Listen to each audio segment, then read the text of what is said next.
Sinabi niya, dumarating ang mga araw, bayan ay titindig laban sa mga tao. Bayan ay titindig laban sa bansa. Mga lindol, taggutom sa lahat ng dako. Mula sa langit ay magkakaroon ng mga kakaibang palatandaan. Ngunit huwag kayong matakot mga anak ko, sapagkat bago ang mga bagay na ito, hulihin kayo ng mga tao at uusigin.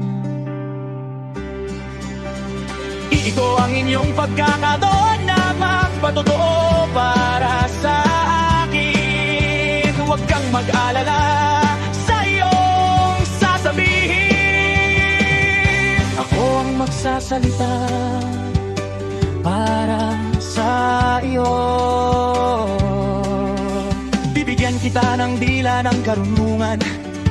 Walang sino man ang maaaring sumalungat sa iyong mga salita. Bagamat kamuhian ka ng mga tao, ihiwan ka ng iyong ama at ina, ngunit walang kahit isang buhok ng iyong ulo ang mawawala.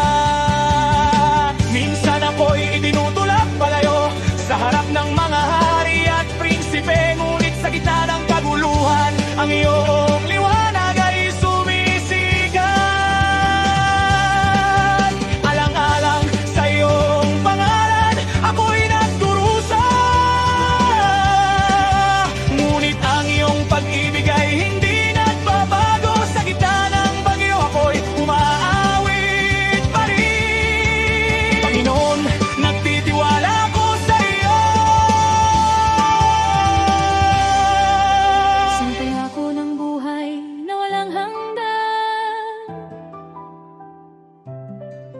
isang banayad na crescendo, pagkatapos ay isang banayad na pagtatapos, na parang isang uyain ng tiwala. Maging matatag hanggang wakas, panatilihing buo ang iyong kaluluwa sa lahat ng bagyo, sa lahat ng sakit.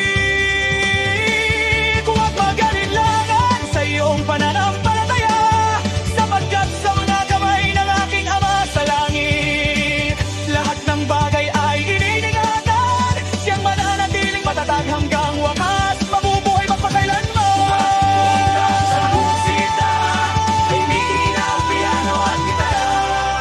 Maging matatag, panatilihin ang iyong kaluluwa sa aking mga kamay, kapayapaan magpakailanman.